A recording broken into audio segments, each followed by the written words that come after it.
ठंड शायद विलंब से चल रही है और बहुत धीमी गति से ठंड आ रही है, लेकिन राजनीतिक गर्मी बड़ी तेजी से बढ़ रही है।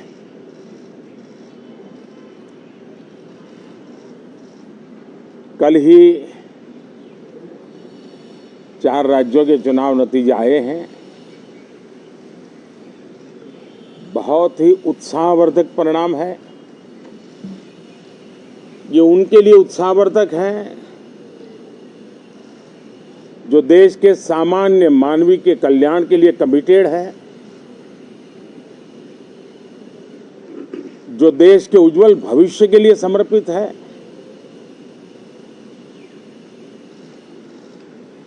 विशेषकर सभी समाजों की, सभी समूहों की, शहर और गांव की महिलाएं, सभी समाज के, सभी समूह के, गांव और शहर के युवा, हर समुदाय के, समाज के किसान और मेरे देश के गरीब, ये 4 ऐसी महत्वपूर्ण जातियां हैं जिनका एम्पावरमेंट, उनके भविष्य को सुनिश्चित करने वाली ठोस योजनाएं और लास्ट माइल डिलीवरी,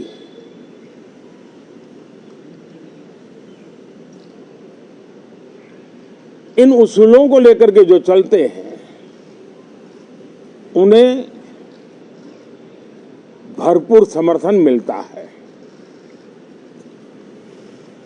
और जब गुड गवर्नेंस होता है, पूर्णतया जनहित के लिए समर्पण होता है, तो एंटी इनकम्बेंसी ये शब्द इरेलेवेंट हो जाता है। और हम लगातार ये देख रहे हैं, कोई इसको प्रो इनकम्बेंसी कहे,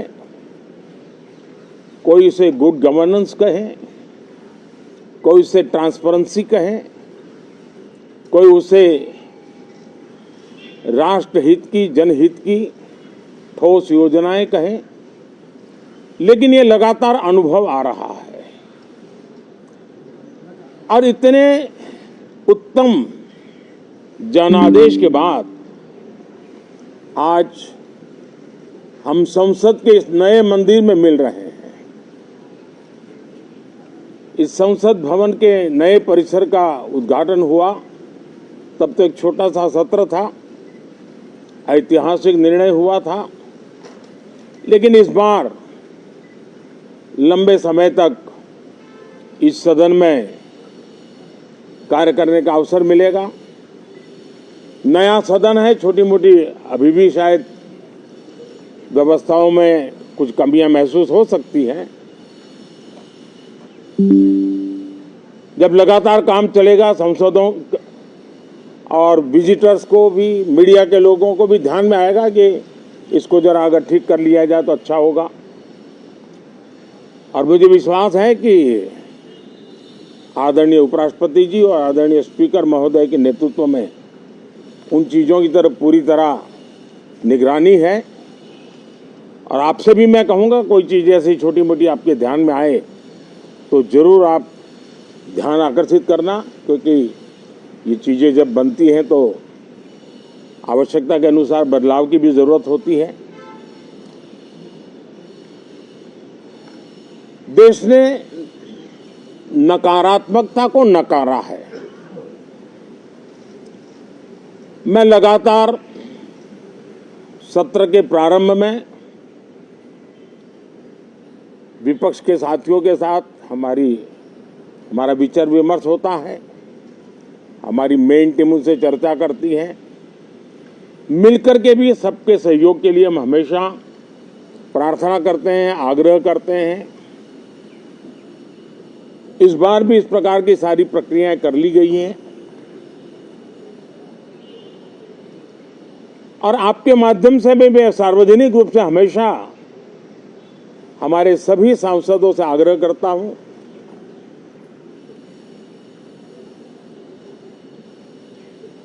लोकतंत्र का ये मंदिर जन आकांक्षाओं के लिए, विकसित भारत की नींव को अधिक मजबूत बनाने के लिए बहुत महत्वपूर्ण मंच है। मैं सभी माननीय सांसदों से आग्रह कर रहा हूं कि वो ज्यादा से ज्यादा तैयारी करके आएं। सदन में जो भी बिल रखे जाए उस पर गहन चर्चा हो, उत्तम से उत्तम सुझाव आए और उन सुझावों के द्वारा, क्योंकि जब एक सांसद सुझाव देता है तो जमीनी अनुभव का उसमें बहुत ही उत्तम तत्व होता है, लेकिन अगर चर्चा ही नहीं होती है तो देश उससे मिस करता है उन चीजों को। और इसलिए मैं फिर से आग्रह करता हूं, और अगर मैं वर्तमान चुनाव नतीजों के आधार पर कहूं तो जो विपक्ष में बैठे हुए साथी हैं, ये उनके लिए गोल्डन अपॉर्चुनिटी है। इस सत्र में पराजय का गुस्सा निकालने की योजना बनाने के बजाय इस पराजय में से सीख करके पिछले 9 साल से चलाई गई नकारात्मकता की प्रवृत्ति को छोड़ करके इस सत्र में अगर सकारात्मकता के साथ आगे बढ़ेंगे तो देश उनके तरफ देखने का दृष्टिकोण बदलेगा, उनके लिए एक नया द्वार खुल सकता है। और वो विपक्ष में है तो भी उनको एक अच्छी एडवाइस दे रहा हूं कि आइए, सकारात्मक विचार लेकर के आइए। अगर हम 10 कदम चलते तो आप 12 कदम करके फैसला लेकर के आइए। हर किसी का भविष्य उज्जवल है, निराश होने की जरूरत नहीं है, लेकिन कृपा करके बाहर के पराजय का गुस्सा सदन में मत उतारना। हताशा, निराशा होगी, आपके साथियों को आपका दम दिखाने के लिए कुछ न कुछ करना भी पड़ेगा, लेकिन कम से कम लोकतंत्र के इस मंदिर को वो मंच मत बनाइए। और अभी भी मैं कहता हूं, मैं मेरे लंबे अनुभव के आधार पर कहता हूं कि थोड़ा सा अपना रुख बदलिए, विरोध के विरोध का तरीका छोड़िए, देश हित में सकारात्मक चीजों का साथ दीजिए, अच्छी उसमें जो कमियां हो उसकी डिबेट कीजिए। आप देखिए देश के मन में आज जो ऐसी कुछ बातों पर नफरत पैदा हो रही है, हो सकता है वो मोहब्बत में बदल जाए, तो मौका है, ये मौका जाने मत दीजिए। और इसलिए हर बार मैं करबद्ध प्रार्थना करता रहा हूं कि सदन में सहयोग दीजिए।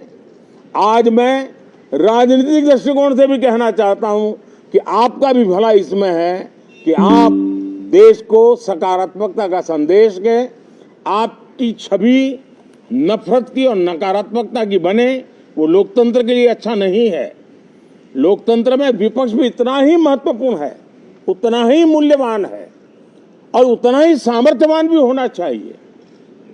और लोकतंत्र की भलाई के लिए मैं फिर से एक बार अपनी ये भावना को प्रकट करता हूं।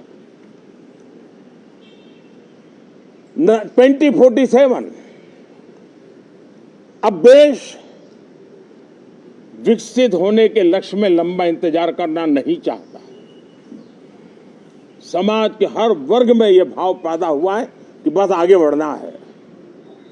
इस भावना को हमारे सभी माननीय सांसद आदर करते हुए सदन को उस मजबूती से आगे बढ़ाएं, यही मेरी उनसे प्रार्थना है। आप सबको भी साथियों मेरी बहुत बहुत शुभकामनाएं हैं। बहुत बहुत धन्यवाद।